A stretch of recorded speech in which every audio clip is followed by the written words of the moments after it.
Selamat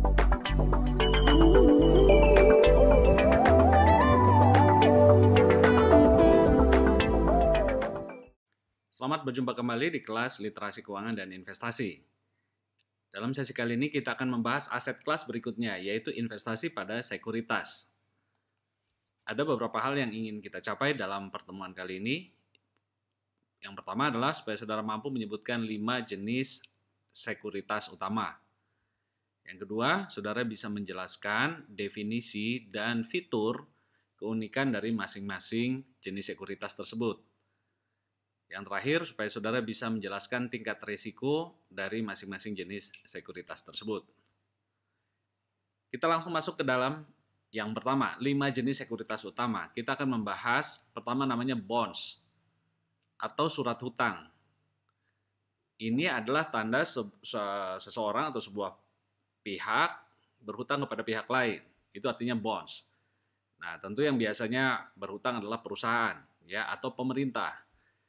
Nah, karena dia memberikan penghasilan yang terus-menerus dalam bentuk bunga kepada yang memegang bonds, maka itu kita sebut fixed income securities, ya. Yang kedua adalah saham atau kepemilikan atas perusahaan, kadang-kadang disebut juga equity. Dan istilah umumnya disebutnya stock atau shares, ya. Nah, jenis yang ketiga adalah reksadana atau mutual funds. Yang keempat adalah exchange traded funds, yang mana ini adalah reksadana yang diperdagangkan di exchange di bursa. Kita akan membahasnya dengan lebih detail satu persatu. Nah, yang kelima adalah derivatif, yaitu produk keuangan yang harganya atau nilainya tergantung kepada underlying asset. Jadi harga dari derivatif itu tergantung kepada produk lain atau komoditas lain. Ya, ada beberapa jenis dari derivatif, ada 4 yang terutama yaitu futures, forward, swap, dan option. Nah, sebelum kita masuk ke dalam penjelasan satu persatu aset tersebut, saya akan menjelaskan dulu perbedaan primary dan secondary market, karena ini akan dibahas ke depan. Primary market adalah sebuah pasar di mana terjadi transaksi antara emiten dan investor. Emiten adalah perusahaan atau pihak yang menerbitkan bonds atau saham. Jadi, misalnya PT ABC membutuhkan modal, dia bisa meminjam kepada para investor publik dengan menerbitkan bonds. Investor yang pertama kali membelinya akan menyetorkan uang lewat bank tentu, investment bank istilahnya, kepada emiten dan mereka menerima bonds. Jadi transaksi terjadi antara emiten dan investor. Ini disebutnya initial public offering, penawaran perdana ya, karena ini pertama kali diterbitkan oleh emiten dan dia menerima uang dan memberikan bonds kepada investor. Ya. Nah, yang disebut secondary market adalah ketika para investor ini bertransaksi dengan investor lainnya. Ya, jadi bonds yang pertama kali diterbitkan oleh emiten dan dibeli oleh investor awal itu bisa diperdagangkan entah lewat bursa atau antar pribadi, antar satu dan yang lain. Nah, itu disebutnya secondary market, ya. Jadi antar investor. Jadi bayangkan seperti mobil saja, ya. Kalau pertama kali beli dari dealer, ya itu beli baru primary market. Tapi kalau udah diperjualbelikan itu sebutnya secondary market. Nah, bursa adalah tempat saudara bertransaksi secondary biasanya, ya. Anda bisa jual beli di bursa untuk mendapatkan saham atau menjual saham dari dan kepada para investor. Jadi investor ke investor. Kemudian saya akan menjelaskan berikutnya konsep yang juga akan kita banyak gunakan ke depan, perbedaan dari harga dengan nilai. Jika ada 2 orang bertransaksi, maka harga itu adalah apa yang dibayarkan kepada pihak lain. Kalau saya membeli sesuatu kepada dari orang lain, maka harga itu adalah sejumlah uang yang saya bayarkan kepada dia. Sedangkan nilai itu apa yang saya dapatkan dari dia. Nah, contoh kalau saya membeli saham dari seseorang, ya saya beli saham dari pihak B, saya A membeli saham dari B, maka harga adalah jumlah rupiah yang dibayarkan kepada B. Sedangkan nilai bukan kertasnya, tetapi apa yang didapatkan oleh si A ini. Nah, kalau dia membeli saham artinya dia membeli sebagian ya tertentu, proporsi tertentu dari sebuah perusahaan, itu artinya. Ya. Dan perusahaan ini akan menghasilkan cash flows. Ya, perusahaan kan aset produktif, akan mengenerate cash flows. Ya, EBITDA, ya, free cash flow, itu terus-menerus akan dihasilkan perusahaan ini. Ya, dan sebagian itu akan menjadi hak yang membelinya. Ya, dan nilai di masa depan ini bisa dihitung present value-nya. Kita hitung ekivalensinya, ya. Jadi kalau serangkaian cash flow di masa depan itu nilainya berapa hari ini, itu disebutnya present value of future cash flows. Dan itulah yang didapatkan oleh si A ini dengan membeli saham ini. Jadi price and value itu bisa sama, bisa beda, ya. Kalau nilai present value ini sama dengan price rupiahnya, ya, jadi apa yang dia bayarkan dan itu nilainya sama dengan apa yang dia peroleh, dihitung present value-nya, maka itu kita sebut fair value, ya. Nilainya fair, harganya juga fair pricing. Tapi kadang-kadang overprice, ya. Kalau harga yang kita bayarkan lebih tinggi daripada nilai sekarang dari seluruh cash flow masa depan, itu artinya kita beli kemahalan karena what we pay is higher than what we get. Sebaliknya kalau kita beli sesuatu saham, harganya lebih kecil, rupiah ini lebih kecil daripada yang kita dapatkan, present value dari future cash flow, maka itu underprice, ya, harganya murah gitu, ya. Jadi kita mendapatkan lebih banyak daripada yang kita bayarkan. Nah, seperti itu. Jadi tolong dibedakan pengertian harga dan nilai. Ada banyak orang nggak bisa bedakan ini, ya. Harga is what we pay, value is what we get, ya. Jadi kalau Anda beli jam tangan misalnya, ya, harganya kan ada.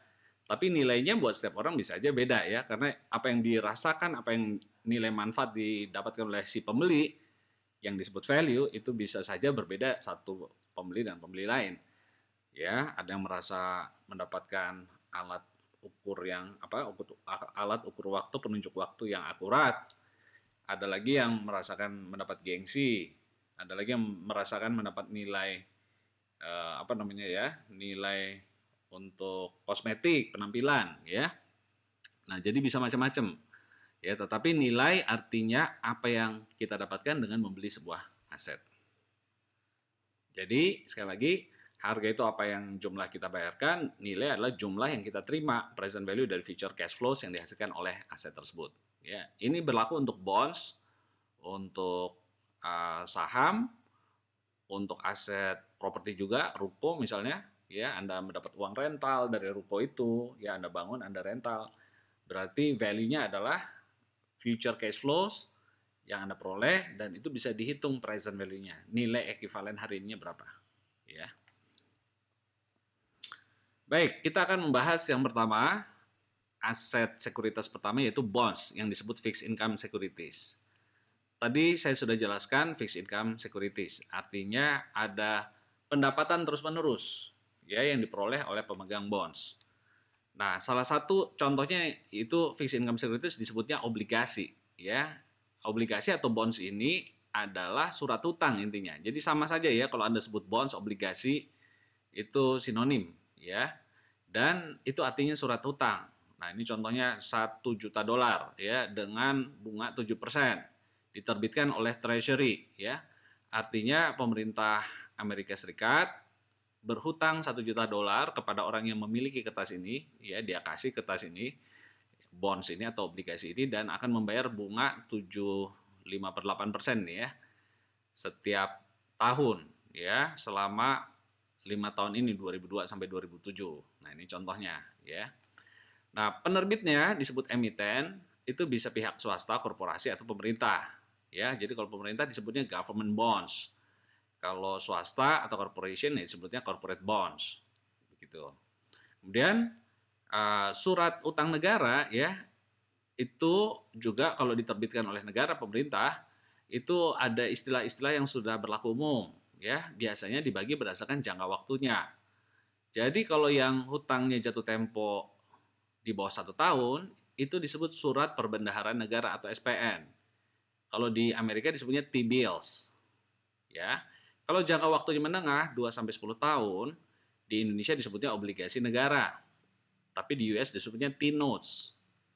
Jangka panjang di atas 10 tahun, ini juga di Indonesia disebutnya obligasi negara, dan di US disebutnya T-bonds. Gitu ya. Jadi perhatikan istilah-istilah ini, karena kalau kita nggak tahu istilahnya nanti bingung ya, apa bedanya SPN dengan obligasi, apa bedanya T-bills, T-notes, dan T-bonds. Tolong diperhatikan kembali istilah-istilah ini supaya Anda bisa mengikuti diskusi ke depan. Untuk di Indonesia tadi katakan surat berharga negara ya. Itu surat berharga negara itu ada macam-macam ya. Jadi ada yang disebut SUN, surat utang negara, ya. Surat perbendaharaan negara ini yang jangka pendek, yang jangka menengah dan jangka panjang tadi ON, obligasi negara, ya. Itu keduanya disebut surat utang negara, ya. Dan secara garis besar di atas disebutnya surat berharga negara. Ini ada macam-macam ya. Government securities itu tidak hanya ini, tapi saya tidak mau bahas terlalu banyak yang lain. Ya, intinya semua sama. Ini adalah surat hutang, ya. Jadi kalau Anda mau mendalami sedikit, chart ini juga akan membantu Anda ya. Surat berharga negara itu semuanya surat utang, bentuknya macam-macam. Ada yang syariah, contoh ya. Yang syariah ini ada SPN, surat perbendaharaan negara syariah. Ya, kemudian ada bentuk-bentuk lain ya, variasi. Tapi yang perlu Anda tahu bedanya terutama dua ini ya. SPN dan obligasi negara. SPN ini di bawah 1 tahun, ON, obligasi negara, itu yang jangka panjang, dan keduanya disebut surat utang negara. Oke. Nah, yang ini biasanya dibeli oleh perbankan, oleh institusi. Nah, tetapi pemerintah kita juga menerbitkan yang untuk retail. Ya, untuk saudara dan saya yang mungkin tidak punya uang miliar-miliar untuk membeli bonds, itu bisa membeli yang retail, yang jumlahnya jauh lebih kecil. Ya, contohnya SBR, ya. Saving Bonds Retail, ORI, Obligasi Retail Indonesia, yang nilainya pecahannya kecil, ya 5 juta rupiah Anda sudah boleh membeli ini 1 lembar misalnya, ya. Jadi seluruh sekuritas ini sifatnya adalah surat utang yang diterbitkan negara, ya. Kemudian korporasi juga tentu punya bonds, ya. Di Indonesia ada banyak korporasi yang menerbitkan bonds, surat utang. Nah, obligasi atau bonds itu ada 3 parameter utamanya. Pertama, face value. Berapa jumlah hutangnya per lembar. Berapa nilai pokok hutang. Nilai pokok hutang disebutnya face value. Ya. Kalau di contoh sebelumnya, itu yang pemerintah Amerika Serikat, itu berhutang 1 juta dolar. Kupon ini adalah bunga. Ya, berapa persen bunganya per tahun.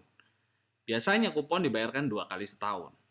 Bisa juga periodenya lain. Ya, tapi umumnya 2 kali setahun. Maturity ini jatuh tempo, ya. Nah, saya kasih contoh.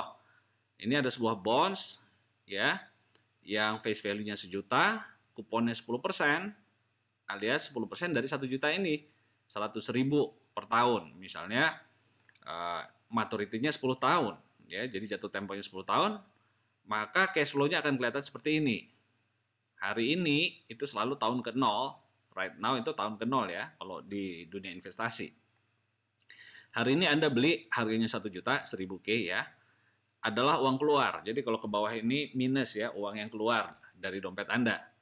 Yang ke atas plus uang yang masuk ke dompet Anda. Ya, ini cash flow ini menunjukkan apa yang Anda peroleh kalau Anda beli bonds ini. Sekarang keluar 1 juta, setelah 1 tahun, jadi 1 tahun dari sekarang, ya, cara membaca ini akhir tahun, ya, akhir tahun pertama, artinya 1 tahun dari sejak pembelian, akhir tahun pertama Anda dapat 100.000 kuponnya. Akhir tahun kedua dapat lagi 100.000. Dan seterusnya selama 10 tahun, maturity 10 tahun. Dan setelah 10 tahun Anda dapat pokoknya kembali, yang 1.000 ditambah bunga yang terakhir, 100.000. Ya, mudah ya. Jadi perhatikan. Nah, kadang-kadang ini dibayar 2 kali setahun dicicil ya. Jadi 50-50 misalnya. 50-50. Tapi kita ambil contoh yang sederhana di mana dibayarkan 1 kali setahun ya. Nah, inilah contoh bonds. Nah, kenapa obligasi atau bonds disebut fixed income securities ya? Karena Anda mendapatkan secara rutin ya kupon ini dan juga pokoknya. Jadi itu fixed income, sudah pasti dapat income-nya. Bunganya sendiri ini bisa tidak selalu harus fix, bisa naik turun. Ada namanya kupon yang floating rate. Jadi suku bunganya boleh naik turun ya, mengikuti market. Jadi tidak fix 10%.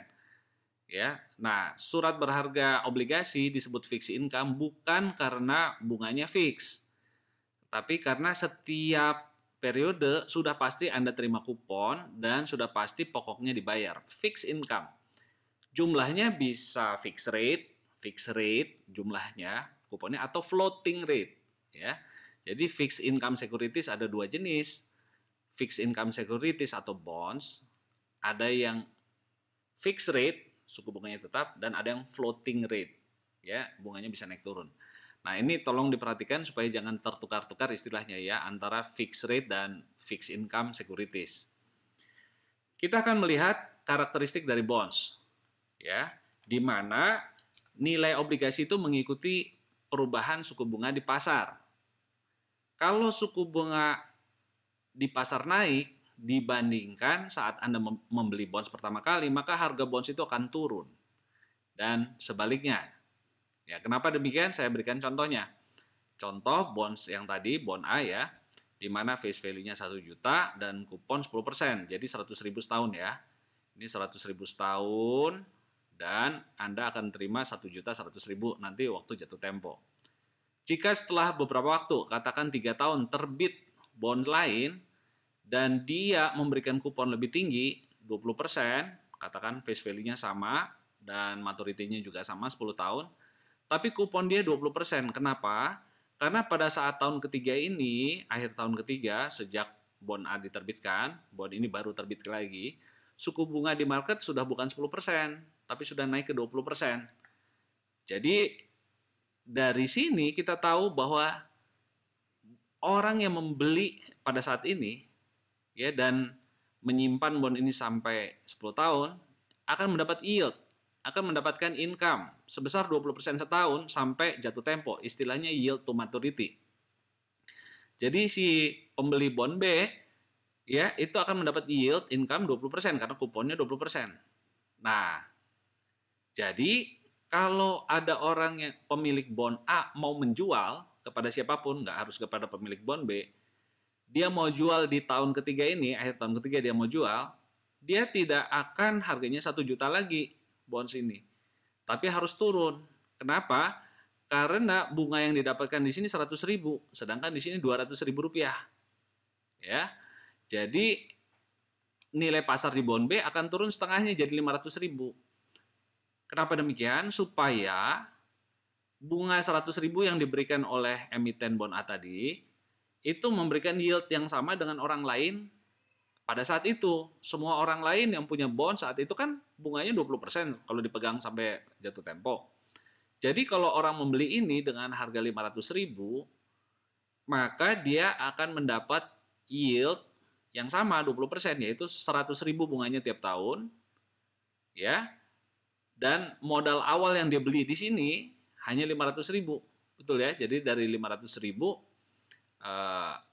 per tahun, dia keluar 500.000, tapi dia dapat 100.000. Jadi yieldnya sama dengan orang lain, ya. Sedangkan di awal dia dapat 10% setahun. Jadi si pemilik bond A ini kalau jual di market, maka bond A ini harganya tinggal 500.000, turun ya setengahnya karena yield dia juga setengah, karena kupon dia itu lebih kecil daripada kupon yang dari bonds lain yang terbit pada saat itu. Demikian. Ya, ini salah satu ciri dari bonds. Jadi ada resiko kalau ada beli bonds, tahu-tahu suku bunga di market naik, maka harga bonds Anda turun. Ya, supaya orang yang membeli bonds itu kalau dijual dapat yield yang sama, dapat income yang sama dibandingkan pembeli bonds lain, ya. Ya, istilahnya yield to maturity. Jadi kalau suku bunga naik, harga bonds pasti turun. Tapi sebaliknya kalau harga bonds turun, kalau suku bunga turun, katakan di sini menjadi 5%, maka bonds Anda ini harganya justru naik di atas 1 juta. Gitu ya. Jadi ingat prinsip obligasi, ya, prinsip obligasi atau bonds, kalau suku bunga turun, ya, harganya naik, harga bondsnya naik. Tapi sebaliknya kalau suku bunga naik, ya, harga akan turun. Begini ya. Nah, kita akan masuk ke yang berikutnya, itu saham, ya, saham. Nah, saham itu adalah kepemilikan atas perusahaan. Ya, ini contoh dalam sesi sebelumnya ya. Seseorang yang menanamkan modal 500 juta, kemudian dia pinjam 500 juta, ya. Maka ada book value, ya, enterprise book value 1 miliar, ya. Di perusahaan ini yang dicatat di accountingnya. Perusahaan itu menghasilkan sales, contoh 600 juta rupiah.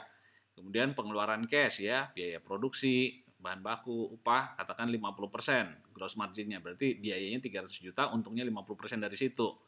Ya, disebutnya EBITDA. Ini keuntungan dalam bentuk cash sebelum membayar pajak, sebelum membayar bunga. Ya, 600 dikurangi 300, maka ada 300 juta nih EBITDA-nya. Ya. Nah, depresiasi tidak kita potong dari sini karena itu pengeluaran non cash, ya. Kemudian pajak, contohnya 60 juta ya, 20%. Sehingga dalam kasus ini net operating profit setelah bayar pajak, istilah NOPLAT ya, net operating profit less tax 240 juta rupiah.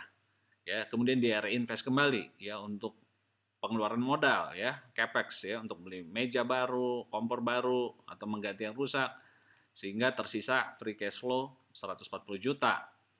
Ya, dengan kata lain, mesin uang ini, mesin investasi ini menghasilkan 140 juta dari 1 miliar. Ya, modal awal diinjek 1 miliar, keluarlah 140 juta nih. Ya. Nah, uang ini sudah membayar biaya produksi, sudah dipotong pajak, dan sudah dipakai untuk membiayai reinvestasi dalam. Keluarlah 14% dihasilkan mesin ini. Ya, dan ini dikembalikan kepada pemiliknya. Ya, ada 2 investornya. Interest 12%, ya, karena bunganya contohnya 12%, itu adalah 60 juta rupiah. Ini menjadi klaim atau hak dari si bank, dan sisanya ini hak shareholder, 140 kurang 60 yaitu 80 juta.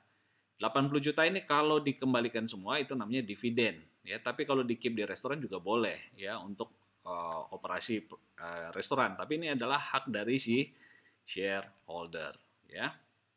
Nah, jadi karena mesin ini menghasilkan 14% dan dikembalikan hanya 12% ke bank, si shareholder dapat 16%, ya, lebih banyak returnnya, yaitu 80 juta dibandingkan 500 juta, ya, modal awal. Jadi ini tingkat pengembaliannya lebih tinggi, 16%, lebih tinggi daripada restorannya, lebih tinggi daripada bunga bank, ya, karena restorannya bisa menghasilkan return 14, tapi harapannya si bank hanya 12, sisanya buat shareholder. Nah, kata sisa di sini dalam bahasa finance itu disebutnya residu. Ya, jadi dia mendapat residual income si shareholder ini. Dia hak terakhir, ya, dia dapat sisa, dan mudah-mudahan sisanya banyak, nggak sedikit gitu ya. Nah, itulah yang menjadi haknya dia. Ya, jadi kalau Anda punya saham tuh ini hak Anda nih, ya, cash flow for shareholder. Nah, kita juga sudah membahas sedikit bahwa nilai dari sebuah sekuritas itu adalah present value dari future cash flows. Sekali lagi ya, nilai sebuah sekuritas itu tergantung dari future cash flow-nya. Ya. Jadi kalau bonds contohnya sebelumnya itu adalah tergantung kupon yang akan diterima plus nilai pokoknya.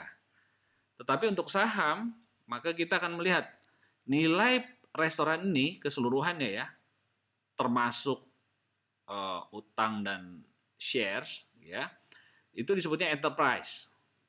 Nah, enterprise market value-nya ini adalah present value dari seluruh cash flow dari perusahaan ini. Nah, kalau dari 3 ini yang mana yang menunjukkan cash flow yang akan dihasilkan restoran ini? Tentu yang free cash flow 140 juta. ya. Sedangkan nilai utang kita udah tahu 500 juta, ya. Nah, nilai yang diperoleh oleh si shareholder adalah present value dari ini, dari yang biru ini, ya, yang buat dia. Nah, sekarang kalau kita hitung nilai keseluruhan restorannya, itu biasanya adalah kelipatan. Nah, ini contohnya 9 kali dari free cash flow. Karena inilah yang dihasilkan oleh aset restoran ini, ya. Present value of future free cash flow. Jadi 9 kali 140 itu 1.260 juta. Ini contoh ya. Ini ada penjelasannya. Kalau Anda tertarik nanti dapat berapa kali sih dari free cash flow, ya.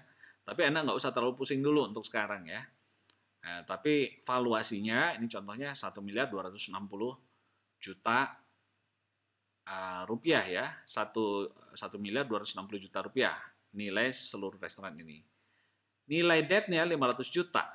Ya, di dalam nilai pasar ini, enterprise market value, ada hutang di dalam 500 juta, sehingga nilai equity-nya saja adalah 1.260 dikurangi 500. Ini yang disebut 760 juta, itu yang disebut equity value atau net asset. Ya. Jadi net asset setelah dipotong hutang. Ya, jadi itu summary-nya. Nilai market itulah present value dari EBITDA atau dari FCF, tapi biasanya dari free cash flow ya. Enterprise market value-nya adalah kelipatan dari free cash flow, tetapi ada juga yang menghitung kelipatan dari EBITDA. Ya, present value itu biasanya kelipatan ya, berapa kali dari free cash flow. Nah, ini contohnya 1.260 juta ya. Nah, enterprise market value itu adalah gabungan dari debt market value ditambah equity market value ya. Nah, kemudian kita tahu ya bahwa equity market value adalah 1260 dikurangi 500 jadi 760 juta. Ini sama dengan present value dari cash flow to shareholders. Jadi 80 juta yang ke depan itu kalau dihitung nilai sekarangnya menurut cara ini adalah 760 juta ya. Dan berarti nilai keseluruhan ekuitas dalam perusahaan itu, nilai pasar dari ekuitas atau shares atau stocks dari perusahaan itu adalah 760 juta. Dan kalau jumlah lembar saham yang beredar ada 1 juta lembar, maka nilai per lembarnya adalah 760 juta rupiah dibagi 1 juta lembar, alias 760 rupiah per lembar. Itu cara menghitung nilai saham per lembar. Oke, ya cukup jelas ya. Nah, saham itu lebih berisiko daripada bonds. Kenapa? Karena bonds tadi fixed income securities ya. Kalau bunga pinjaman kan sudah pasti ada ya. Sedangkan kalau dividen dan free cash flow itu tidak menentu jumlahnya. Tahun ini bisa bagus, tahun depan mungkin bisa berkurang, sehingga jatahnya untuk si shareholder kalau free cash flow-nya naik turun ya dan jatahnya bank itu fix, maka sisanya buat Anda pasti naik turun. Betul ya? Jadi kalau free cash flow kan itu untuk jatah berdua, ya, untuk bank dan juga untuk kita, shareholder. Nah, kalau free cash flow-nya naik turun, sementara si bank ambil fix terus, berarti jatah kita juga naik turun. Nah, itu sebabnya kenapa saham itu lebih beresiko dibandingkan dengan bonds. Kemudian, kenapa alasan kedua kenapa saham lebih berisiko, karena saham itu lebih junior istilahnya daripada obligasi. Kalau satu kali perusahaan itu bangkrut dan harus dijual semua, istilahnya dilikuidasi, itu artinya perusahaan bangkrut ya, dilikuidasi semuanya dijual asetnya, maka yang terima uang itu bukan shareholder dulu, tapi yang pemegang bonds, yang memberikan utang. Ya kalau bank, maka bank dibayar dulu. Kalau si korporasi menerbitkan bonds, maka pemegang bonds harus dibayar dulu sejumlah utang, baru sisanya residunya dibagikan kepada pemegang saham. Ya, jadi biasanya perusahaan dilikuidasi kalau memang sudah keadaannya terpaksa. Jadi secara finansial nggak bagus keadaan keuangannya. Jadi biasanya sisanya ini tinggal sedikit. Ya, karena harus nutup utang dulu. Jadi demikian ya, saham itu lebih berisiko daripada bonds karena satu, return-nya itu lebih fluktuatif. Kalau lagi bagus, ya sisanya banyak buat shareholder. Tapi kalau bisnisnya lagi nggak bagus, ya sisanya sedikit. Nah, ini beda dengan bonds. Kalau bonds ya sama, bunganya tetap ya akan diterima. Kita ngomong contohnya yang fixed rate ya, fixed rate. Jadi kalau katakan bunganya seperti contoh tadi 12%, mau restorannya menghasilkan return on invested capital ya, bisa generate 16%, kemudian tahun yang bagus bisa 30%, itu nggak peduli. Si bank hanya boleh mendapat jatah 12% dari pokok yang dipinjamkan. Ya. Jadi kalau keadaannya begitu ya senang ya si pemegang saham dapat sisa banyak. Tapi kalau restorannya lagi sepi, ya tetap saja si bank harus dibayar fixed rate tadi 12%. Ya, yang menderita ya shareholder. Ya, jadi itu alasannya dua ini. Kenapa saham itu lebih berisiko? Ya, dan kalau ada apa-apa dijual itu restoran, shareholder lah yang terakhir. Ya, yang paling junior istilahnya, yang senior itu bonds, pemegang bonds itu dan debt holders, banks itu semua harus dibayar dulu. Demikian, ya. Nah, saham ini adalah salah satu instrumen yang penting buat Anda pelajari dan kalau bisa Anda juga punya, ya, Anda miliki karena ini adalah best long term wealth creator. Ini sudah terbukti saham itu adalah instrumen yang membuat pemiliknya jadi kaya dalam jangka panjang. Ya, ini saya kasih contoh saham di Indonesia ini rata-rata indeks harga saham gabungan Jakarta Composite Index ya, seluruh saham di Jakarta ini nilainya begini, naik turun. Nah, kita lihat dari tahun 97 aja ya sampai tahun 2020, ini pandemi di sini. Lihat nih. Pertama segini terus naik pesat, ada tentu pernah krisis, ini 2008 ada krisis ya, krisis di Amerika tuh. Kemudian naik pesat, ini sini ada krisis lagi. Nah, terus naik lagi. Nah, kalau dilihat krisis-krisis di sini juga pernah krisis tahun 98 itu parah ini ya, harga dari sini sampai ke sini ngedrop. Dalam 2 tahun pulih nih, dalam 2 tahun pulih. Krisis berikutnya 2001-an ini juga turun ya, 3 tahun udah pulih lagi nih. Dari sini ke sini udah pulih ya dalam 3 tahun. Jadi tentu waktu beli saham nggak selalu dunia ini manis, terang, benderang gitu ya. Kadang-kadang ada juga hari-hari di mana terjadi krisis, terjadi resesi, di mana emiten bisnisnya susah dan akibatnya nilai saham turun ya. Tapi jangan khawatir, dalam jangka panjang itu tetap long term wealth creator. Nah, sebagai contoh ya, tahun 2008, Januari 2008 itu juga ada krisis besar di mana indeks turun dari 2240 ke 1200. Ini drop hampir setengahnya ya, parah ya. Tetapi kalau Anda beli ya, katakan Anda beli di Januari dan di November itu jeblok, Anda pasti merasa rugi kan, rugi besar dari 2240 ke 1200, uang Anda hilang hampir 50%. Tapi apa yang terjadi kalau uang itu Anda simpan aja, diemin aja, sahamnya jangan dijual. Ya, biarpun Anda belinya salah di sini pada saat harga tinggi lalu jeblok, lalu Anda diamkan kan di akhirnya naik lagi nih. Sampai 10 tahun kemudian 2018 ternyata indeksnya menjadi 6.490. Ya. Dan ini melampaui krisis di tahun ini ada krisis lagi nih di sini, ya. Di sini ada krisis yang 2 tahun juga pulih. Nah, ini Anda diamkan aja, ini krisis juga, krisis. Anda diamkan aja dalam jangka panjang, maka return Anda itu adalah 11,2% setahun selama 10 tahun nih. Dari 2008 ke Januari 2018. 10 tahun ini Anda dapat 11% lebih setahun. Wow, ini luar biasa. Dan yang menarik ini adalah waktu salah beli ya, belinya waktu mahal bukan waktu murah. Ya, kalau Anda belinya pas mahal itu dapat 11% setahun, itu handsome sekali ya. Nah, apalagi kalau Anda kebetulan, ini kebetulan ya by chance. Ya, belinya pak waktu murah nih. Waktu indeks 1280 naik ke 6490, itu artinya Anda dapat 19,7% selama 9 tahun. Ya, ini udah hampir akhir tahun nih belinya. Selama 9 tahun per tahun, per annum 19,7% ini akan membuat Anda kaya raya ya. Ini bayangin kekayaan Anda dari 1.200 naik ke 6.490, ini lebih dari 5 kali lipat kekayaan Anda dalam 9 tahun. Wow, ini luar biasa ya. Jadi pesannya apa? Krisis itu biasa ya di dunia ekonomi, dalam bisnis. Tapi kalau Anda steady, Anda beli dan Anda simpan jangka panjang, saham itu best long term wealth creator ya. Jadi kita harus mengerti soal saham ini karena saham ini adalah kan sebenarnya perusahaan. Kita lihat semua orang kan menjadi kaya karena berbisnis. Nah, kalau Anda nggak bisa bisnis sendiri, maka belilah saham karena pada esensinya Anda membeli bisnis ya. Nah, itulah yang membuat wealth, yang create wealth. Nah, pandemi di sini terjadi waktu ini drop, ini pandemi ya.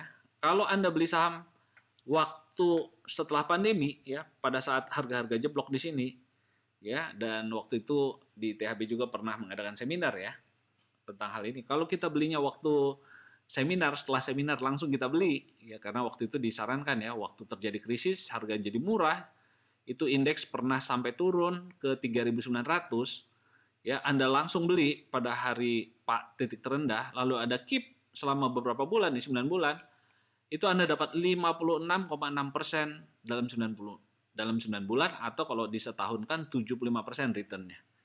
Hampir double kekayaan Anda hanya dalam tempo kurang dari setahun. Ya, kalau Anda belinya saat krisis. Dan kalau setelah acara seminar waktu itu tanggal 2 ya, kalau acara webinar kita itu Anda langsung beli, indeks saat itu 4.500. Dan kalau Anda keep terus sampai Desember, itu sudah jadi 6.000, Anda dapat 32,6% dalam 9 bulan saja. Ini luar biasa. Dan kalau di setahun kan 43,5%. Ya. Jadi meskipun terlambat, ini dapat 43%. Cakep ya. Ini cakep sekali. Ya, apalagi kalau belinya pas bottom. Ya, jadi krisis-krisis sebenarnya saat membeli. Jangan takut ya, karena krisis pasti berlalu. Karena manusia itu selalu mencari solusi dan situasi selalu berubah. Setelah krisis ya pasti mulai ada kesempatan-kesempatan baru yang muncul ya, dan ekonomi bangkit kembali. Selalu seperti itu ya. Jadi jangan takut dengan krisis, itu justru saatnya berinvestasi. Nah, bagaimana Anda mau memilih saham kalau Anda percaya bahwa yang baik itu adalah memilih-milih ya, tidak membeli seluruh saham yang ada, tidak melakukan diversifikasi. Nah, salah satu kriterianya untuk daya tarik saham biasanya ini price dibandingkan dengan book value ya, market value dibandingkan book value, istilahnya PBV. Yang kedua, price earning ratio atau PE ratio, price per share dibandingkan earning per share. Berapa harga per lembarnya dibandingkan dengan income-nya, net income perusahaan per lembar. Itu namanya PE ratio. Nah, ini contoh, ini udah lama ya, jadi jangan dipakai lagi. Ini contoh aja. Ada orang yang suka memilih saham dengan membuat lingkaran ini. Dia cari yang price book value-nya di bawah 1 kali. Ya, di bawah 1. Jadi, nilai pasarnya, masih ingat ya, market value dari stok, itu ternyata di bawah dari book value-nya. Nah, dia cari yang di bawah book value. Jadi, artinya, seolah-olah perusahaan itu nilainya di bawah dari seluruh modal yang sudah disetor. Ya, jadi kalau dijual logikanya kan minimum kalau pabrik Astra ada 1 triliun di situ ya pabriknya. Ya, masa sih dinilai pasar cuma 600 miliar, uang yang masuk aja udah 1 triliun. Nah, jadi logikanya dicari yang murah gitu ya. Itu namanya price book value. Nah, dia bikin daftarnya ini dalam lingkarannya yang price book value-nya di bawah 1 kali. Kemudian dia cari lagi yang price earning ratio-nya di bawah 5 kali, artinya masih murah ya, harganya dibandingkan income-nya. Price dibandingkan earning. Jadi kalau di bawah 5 itu di bawah yang lain, kadang yang lain mungkin 5, 10, 15 gitu ya, harga dibandingkan dengan earnings. Ingat ya, tadi dalam contoh sebelumnya biasanya kelipatan dari free cash flow atau EBITDA atau dari earning. Itulah nilai saham. Nilai saham itu biasanya kelipatan, berapa kalinya gitu. Nah, kalau kita buat peta ini dalam diagram Venn ini, inilah saham-saham yang di bawah dari 5 kali PER-nya, maka kita udah dapat irisan ya. Yang di dalam irisan ini adalah yang sudah price book value-nya di bawah 1 kali dan price earning ratio-nya di bawah 5 kali. Jadi ini cukup menarik nih. Lalu waktu krisis kemarin ada lagi yang menambah satu kriteria ketiga, yaitu apakah harganya sudah turun. Nah, waktu krisis waktu itu didaftarkan mana saham-saham yang turun lebih dari 50% sejak awal tahun sampai saat analisis dilakukan, year to date, YTD. Nah, inilah lingkarannya. Dan kalau lihat di sini, ini saham-saham ini memenuhi kriteria ketiganya. Price book value-nya di bawah 1 kali, artinya harganya dibandingkan modal yang udah masuk tuh di bawah sekali. Jadi agak murah, murah banget artinya. Kemudian price earning ratio-nya juga di bawah 5 kali, murah juga. Kemudian harganya udah turun banyak. Nah, jadi ini sebenarnya saat membeli ya saham-saham ini. Tapi sekali lagi ini contoh untuk orang yang mau memanfaatkan krisis ya. Jadi dia nggak asal beli, dia lihat dulu kriterianya. Ini seperti ini. Ini contoh ya, dan ini krisisnya tentu dari satu krisis ke krisis lain beda ya. Tapi sekali lagi pesan saya, Anda nggak harus menunggu krisis untuk mulai investasi di saham. Malah Anda harus sesegera mungkin masuk ke investasi tersebut. Nah, yang ketiga adalah reksadana. Reksadana itu apa ya? Reksadana ini adalah dana bersama yang diinvestasikan pada banyak jenis surat berharga. Ya, disebutnya mutual funds. Jadi ada banyak investor, mungkin ada yang punya uang banyak, tapi ada juga yang kecil-kecil. Ya, ini dititipkan di manajer investasi untuk dibelikan banyak surat berharga. Ini contohnya dibelikan saham A, dibelikan banyak saham B, banyak saham C, beberapa saham D gitu ya. Mungkin juga ada bonds ya.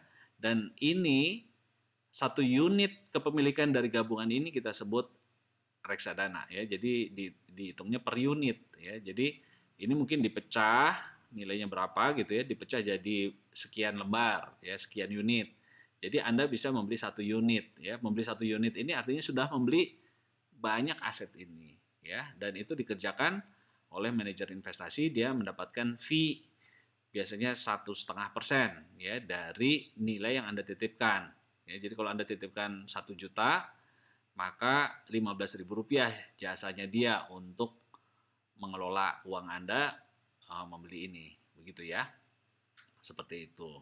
Jadi dengan adanya mutual funds, Anda nggak harus punya uang banyak untuk membeli saham, berbagai jenis saham. Apalagi kalau Anda mau melakukan diversifikasi, mau beli jenis banyak saham, ya nggak mau resiko terlalu besar di satu saham, Anda bisa membeli banyak saham ya dengan uang yang tidak harus terlalu banyak, karena itu akan digabungkan dengan uang investor lainnya. Dengan reksadana, Anda akan menurunkan resiko unik berbagai perusahaan, karena masing-masing perusahaan, ini contoh ya, saham A, B, C, D tadi, si A itu cukup bergejolak nih, returnnya kadang 2%, kadang juga bisa 9% gitu ya, yang kuning. Si B juga cukup bergejolak tuh, yang merah. Si C yang biru juga sama, bergejolak. Si D, ini nggak kelihatan ya, itu juga bergejolak. Tapi kalau digabung A, B, C, D itu menghasilkan return yang hitam ini, mutual funds yang lebih stabil. Karena efeknya ada saling menghilangkan. Jadi resiko unik artinya resiko yang ada di masing-masing perusahaan, kalau digabung-gabung, ini dia bisa saling menghilangkan. Ya, waktu si saham A naik, misalnya si B lagi turun. Nah, contohnya lah ini ya, si yang A ini yang kuning lagi bagus nih returnnya, tapi si C justru lagi jeblok. Ya, demikian juga si D yang hijau ini lagi jeblok. Ya, ini lagi 2 yang jeblok, 3 ya, ini jeblok ya di bawah 3%, tapi dia naik ya. Karena dia saling menghilangkan, maka kinerja gabungannya ini jauh lebih stabil. Nah, itu ya. Jadi resiko total dari sebuah investasi itulah resiko sistematik tambah resiko unik ya. Kalau Anda punya satu saham perusahaan, ada resiko sistematik namanya, resiko yang menimpa semua jenis perusahaan. Ya, kalau lagi resesi atau lagi booming, maka semua perusahaan kena dampaknya. Ya, kalau Astra misalnya, lagi ekonomi lagi bagus, maka penjualan mobil naik semua. Ya, termasuk saham Astra ikut naik. Perbankan juga ikut naik. Kemudian Astra Agrolestari yang minyak sawit juga ikut naik. Kemudian Bank BCA juga ikut naik. Itu namanya sistematik ya, faktor sistematik yang mempengaruhi seluruh saham. Tapi Astra sendiri sebagai produsen mobil punya risiko unik ya yang nggak ada di perusahaan lain. Contohnya, apakah brand Toyota bisa laku? Apakah teknologi Toyota bisa mengejar mobil listrik? Itu risiko itu disebutnya risiko unik untuk perusahaan tersebut. Nah, risiko unik masing-masing perusahaan inilah yang membuat masing-masing perusahaan itu bergejolak nggak bareng. Ya, ada yang satu ke atas, satu ke bawah, karena kejadian di satu perusahaan yang unik tidak menimpa perusahaan lain. Nah, itulah yang ingin kita minimalisir, gejolak-gejolak karena ada kejadian-kejadian unik yang nggak diduga gitu ya di masing-masing perusahaan. Ya, jadi kalau kita punya banyak perusahaan ya, itu resiko uniknya hilang. Nah, ini contoh ilustrasi ya. Kalau saya masuk kelas dan saya mau bikin taruhan gitu ya, saya dikasih pilihan mau nunjuk anak gitu ya masing-masing, dan saya dapat uang senilai IP dia gitu ya, berapa kali IP dia. Contoh kalau ini dapat IP 3,3, saya dapat 3,3 juta gitu ya. Nah, saya suruh milih ya, ada dua pilihan. Saya boleh tunjuk salah satu anak ya, atau saya bisa minta IPK rata-rata aja dari satu kelas ini. Nah, kalau saya kebetulan nunjuk anak ini, IPK anak ini 3,3. Nah, ini sebelahnya 2,1. Sebelahnya 3,9. Ini pinter banget ya. Karena skala 4 ya, 2,8 dan macam-macam. Nah, saya kalau random, saya nggak kenal sama mereka, ini beresiko banget. Ya, ini IPK-nya macam-macam dan saya nggak kenal gitu ya. Seperti saya mau beli saham perusahaan, saya nggak kenal satu-satu nih. Jadi daripada saya resiko ada yang unik ya, ini ya pinter, yang ini nggak terlalu pinter dan saya nggak kenal ya keunikan masing-masing, maka saya beli aja IPK rata-rata 3,4. Nah ini safe kan, 3,4 juta. Jadi kalau satu kali semester depan saya uji lagi mereka ya, atau kita cek lagi IPK-nya, maka mungkin satu kelas semuanya naik karena performanya lagi bagus, 3,5 gitu ya, naik dari 3,4 rata-rata ke 3,5. Tapi di dalamnya kan ada yang naik, ada yang turun anak-anak ini. Nah, jadi daripada saya harus milih satu-satu, lebih baik saya beli gabungan begitu, ya. Nah, jadi begitu. Daripada saya menanggung unique risk, ya kayak tadi ya, apakah Toyota bisa nggak ya bikin mobil listrik kalau nanti mobil listrik bagus, itu kan ada resiko unik di Toyota. Kemudian CPO, ya, si Astra Agro Lestari. Mungkin dia punya kebun di Sumatera, apakah peraturan di Sumatera akan mendukung dia? Ya, dan itu nggak menimpa kebun-kebun sawit di lokasi lain misalnya. Apakah akan ada kekeringan, atau ada hama, gajah, macam-macam. Masing-masing perusahaan tuh punya risiko unik. Ya, dan itu saya nggak suka. Saya ingin hilangkan dengan membeli banyak perusahaan. Sehingga waktu, kalau saya beli banyak Astra ya, Astra produsen mobil misalnya, lagi bagus nih, karena teknologi dia ternyata bisa menyaingi mobil listrik. Tapi Astra Agro Lestarinya lagi jeblok. Ya, jadi kan di dalam grup Astra sendiri ada saham yang naik, ada saham yang turun gitu. Kalau saya beli semua, maka seolah-olah saya beli indeks prestasi kelas tadi, saya beli rame gitu ya, saya beli semua. Jadi keunikan, kejadian-kejadian unik itu saling menghilangkan. Ya, kalau digambarkan seperti ini. Jadi semakin banyak jumlah saham jenisnya ya, saya masukin macam-macam, maka resiko unsystematic atau disebut juga resiko unik itu akan semakin turun.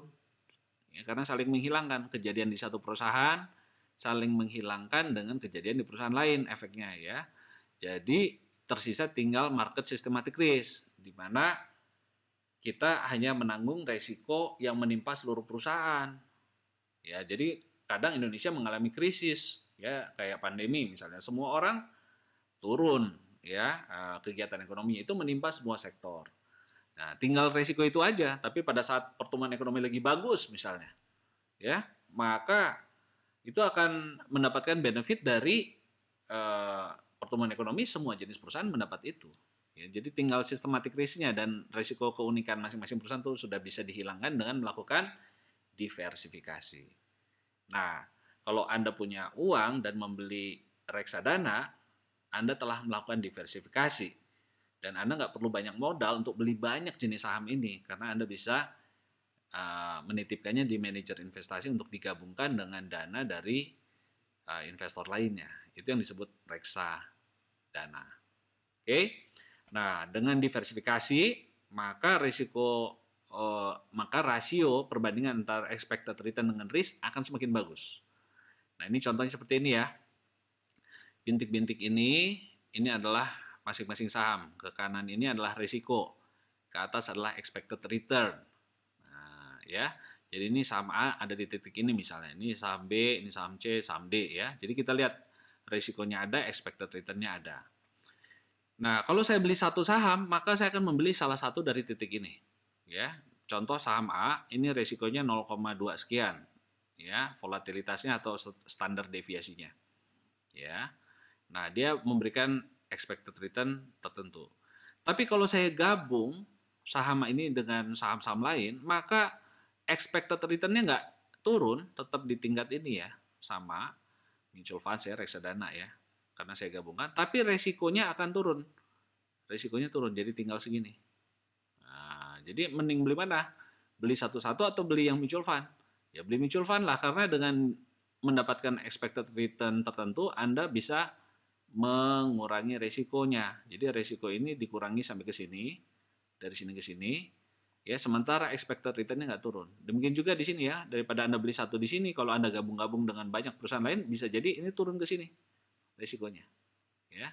Dan kalau Anda lihat di sini, rasio yang paling tinggi antara return dibandingkan risk, maka ada di titik ini ya, karena ini paling tegak ya. Return dibandingkan risiko. Jadi ini paling tegak ya, rasio sudut antara sumbu vertikal dan horizontalnya paling tegak kan di sini.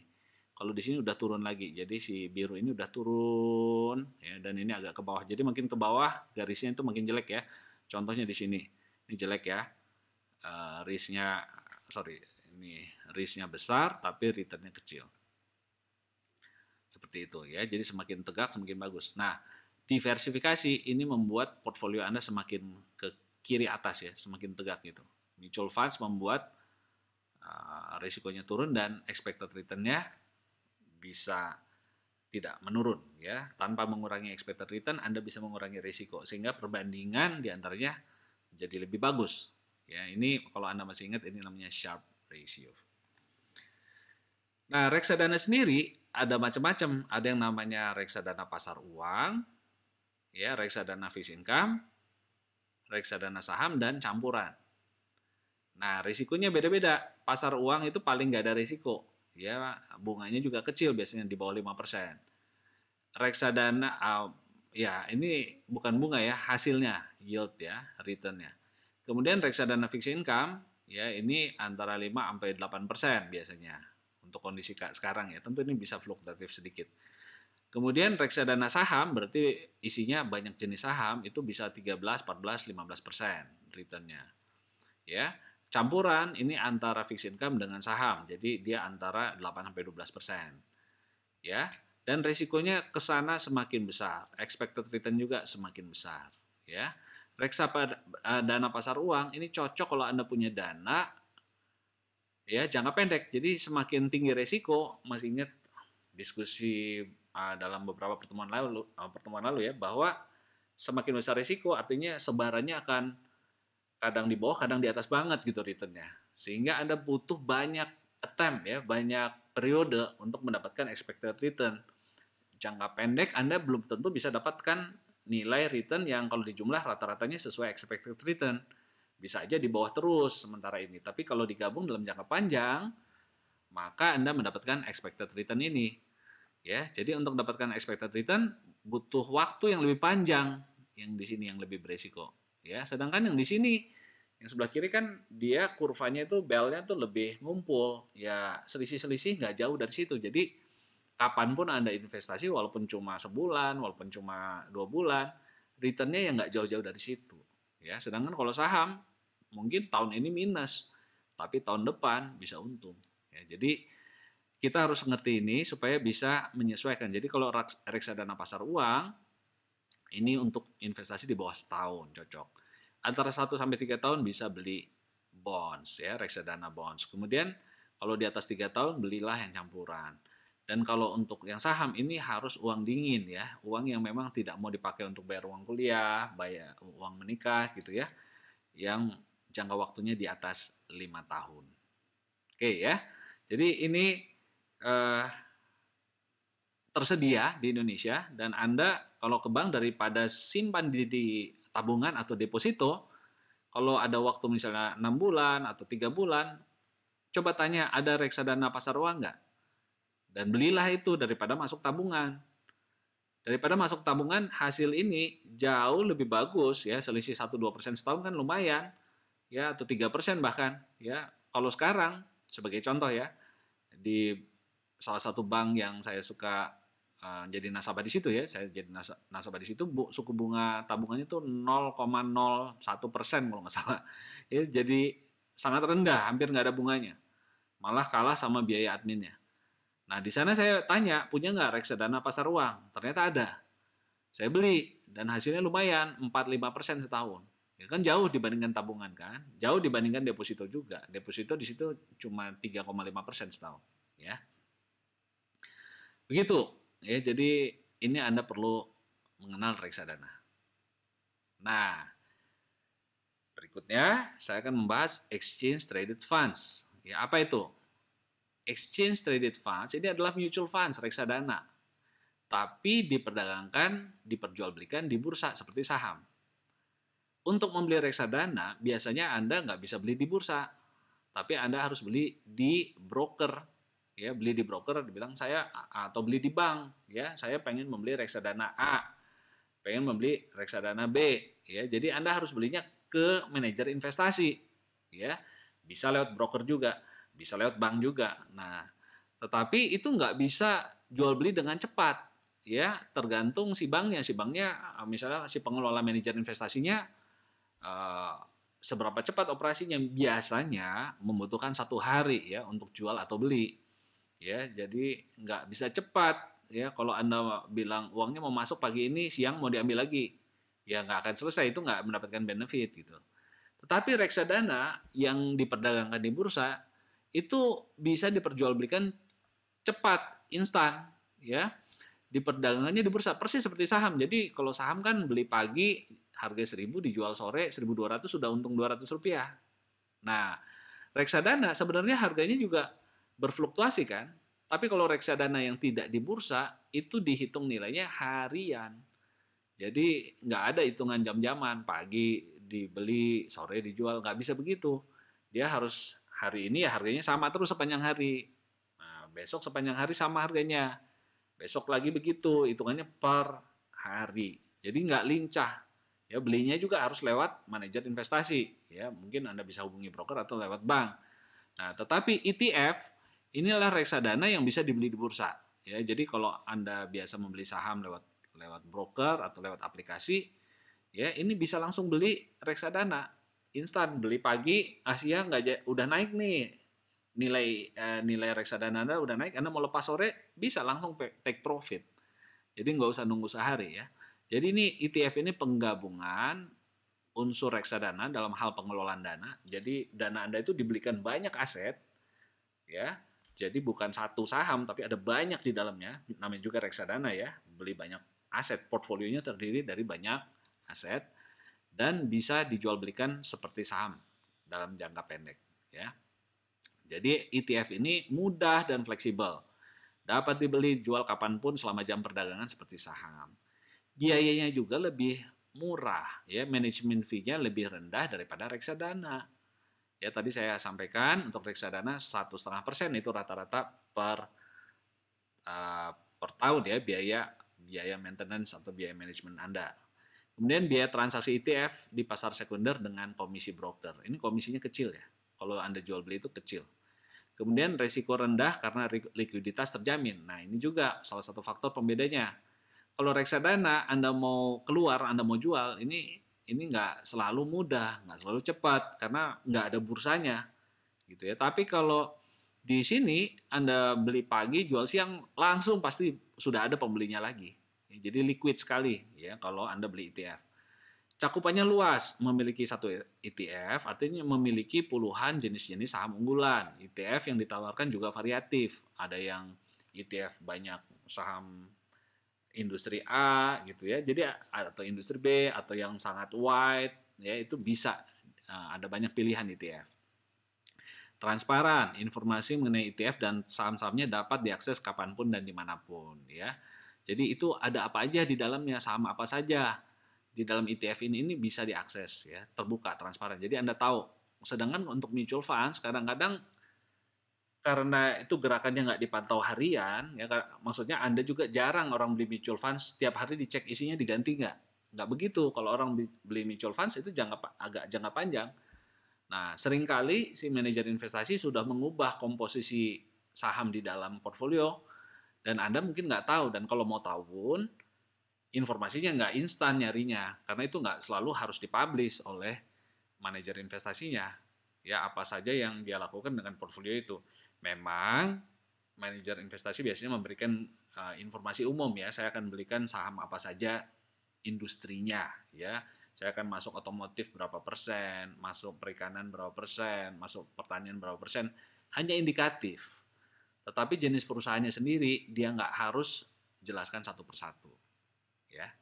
Nah, untuk Anda yang baru mulai berinvestasi, bukan hanya menabung, saya anjurkan mulailah membeli ETF, ya, ETF saham, karena Anda punya usia panjang ke depan, Anda punya periode panjang, masuklah yang lebih beresiko, yaitu saham, ETF saham, ya, simpan dan diamkan. Dan kalau Anda mau jual sewaktu-waktu, take profit juga mudah karena ini sangat liquid.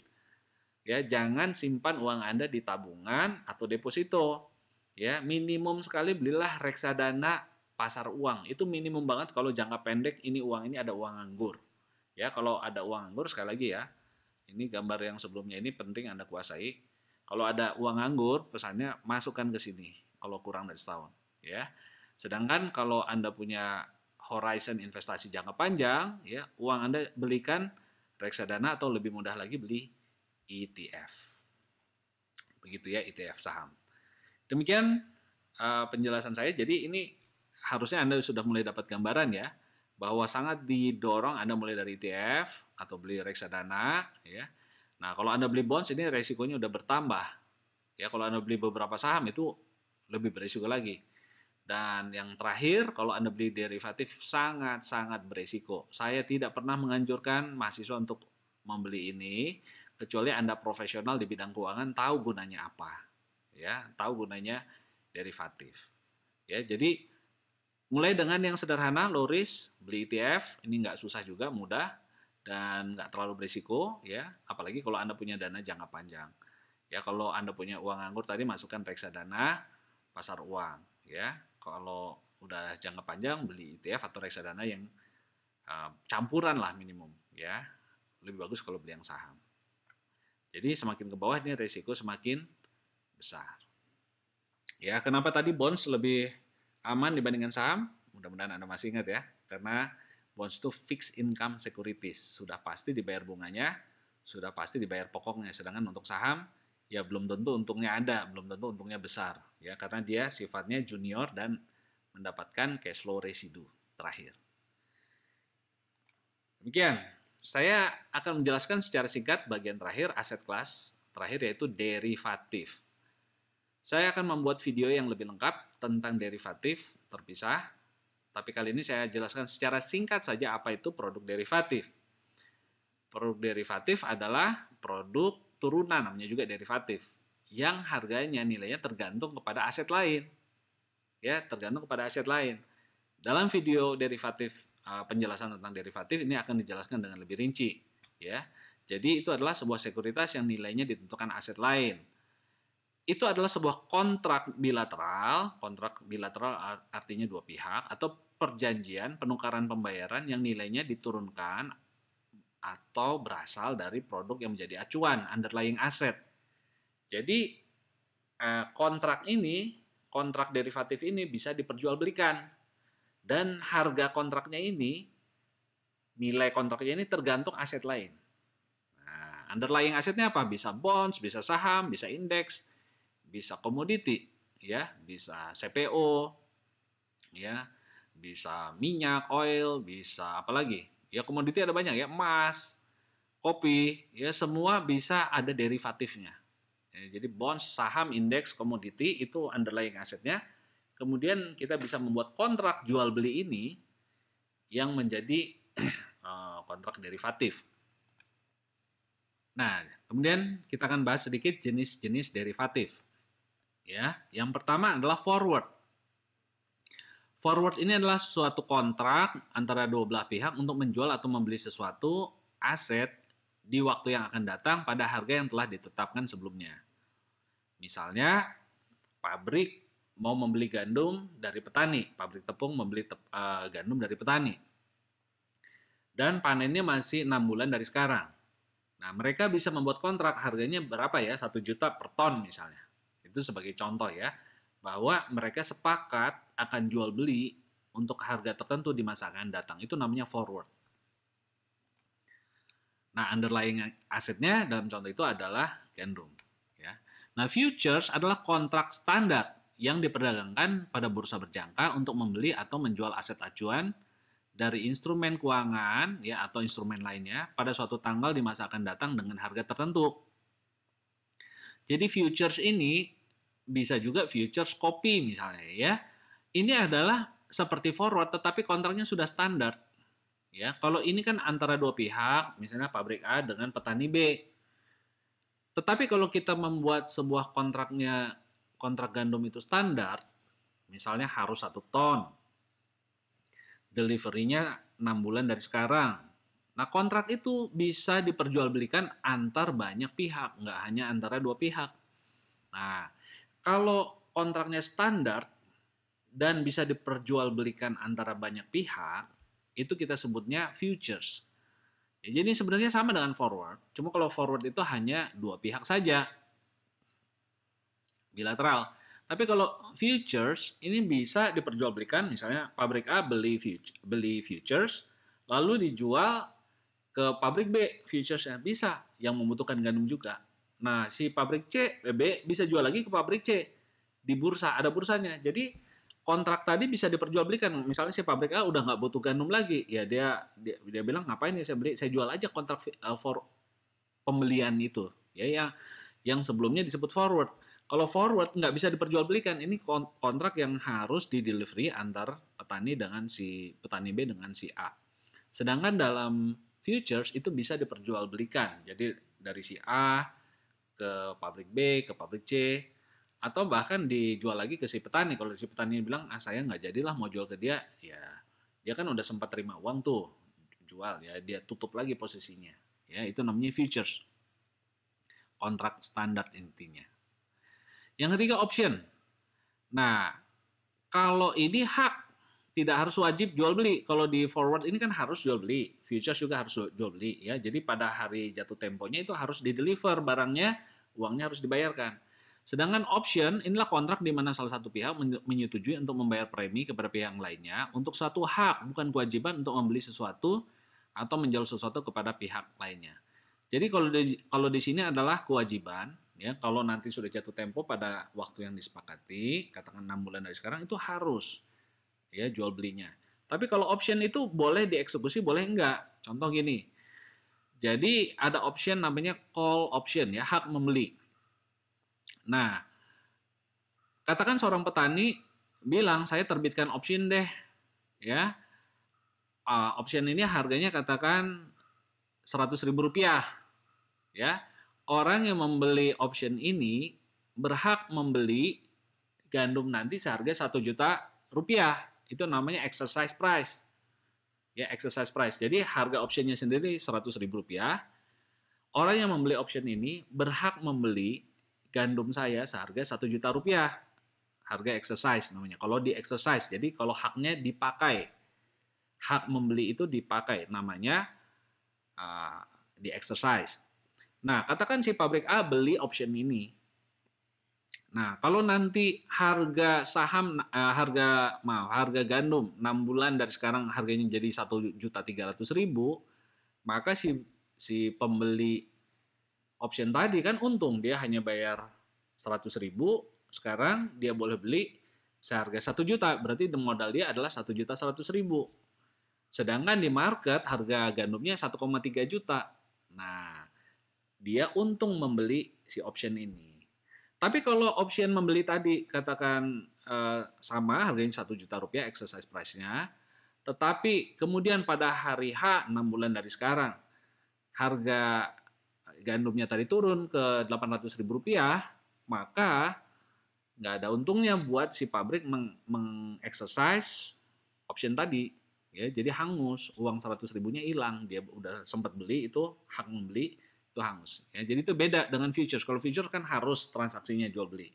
Kalau di sini opsi namanya juga sebuah option ya, tapi harus bayar premium dulu untuk membeli call option itu harus beli.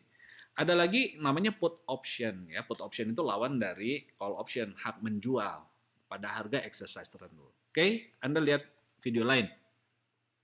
Dan yang terakhir adalah swap. Itu pertukaran cash flow. Jadi kalau saya biasa menerima dolar, saya butuh rupiah, ya udah janjian sama orang yang butuh dolar terus dan selalu terima maaf ya, kalau misalnya saya terima dolar terus, saya butuh rupiah. Nah, ini orang dia butuh dolar terus ya. maka saya bisa tukeran uang yang dolar saya terima, saya kasih dia, dia terima rupiah terus dia kasih ke saya. Kita bertukar, namanya juga swap, ya. Ini adalah sebenarnya forward yang berseri, ya. Jadi inilah transaksi pertukaran cash flow, bisa forex atau bunga, ya, melalui pembelian atau penjualan tunai dengan penjualan pembelian kembali secara berjangka yang dilakukan secara simultan dengan bank yang sama yang disepakati pada tanggal transaksi yang disepakati, ya. Ya, ini definisi yang agak teknikal, ya, tapi intinya swap itu adalah forward yang berseri, ya. Jadi saya udah sepakat dengan pihak lawan saya untuk bertukar cash flow. Jadi kalau saya terus-terusan terima dolar dan saya mau tukar ke rupiah, kebetulan pihak lawan saya ini butuh dolar terus, maka rate-nya itu udah disepakati, ya, tiap bulan tuh berapa gitu. Nah, itu namanya swap, ya. Kontraknya udah kita tentukan harganya sepanjang tahun ini, tiap bulan kita tukeran dolar dengan rupiah dengan exchange rate tertentu. Jadi itu kan mirip forward yang berseri, ya.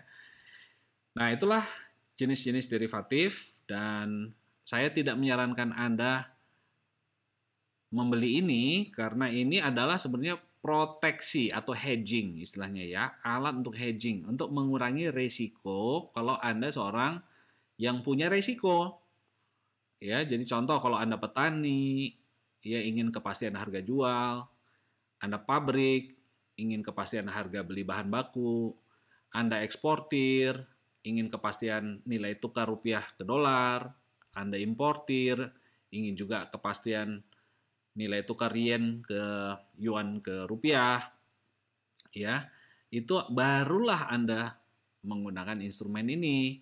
Tapi kalau Anda nggak punya resiko, lalu Anda beli ini, Anda masuk ke sini, justru Anda menanggung resiko. Dan saya mau kasih tahu, di jenis-jenis derivatif ini, uang itu bukan naik, bisa gain 5%, hilang 5%, tapi bisa hilang semuanya. Seperti contoh tadi option, ya bisa hangus sekaligus, seluruh modal Anda bisa habis, 100.000 Anda beli, itu hangus sekaligus. Jadi sangat amat berisiko. Demikian saya sudah mencoba menjelaskan, ya, 5 jenis sekuritas utama, ya, dan Anda pelajari lagi mulai dari bonds tadi, surat utang, fixed income securities, saham, kemudian mutual funds, ETF, dan derivatif. Terima kasih untuk perhatian Anda. Semangat terus belajar dan mulailah berinvestasi sesegera mungkin. Sukses buat Anda semua.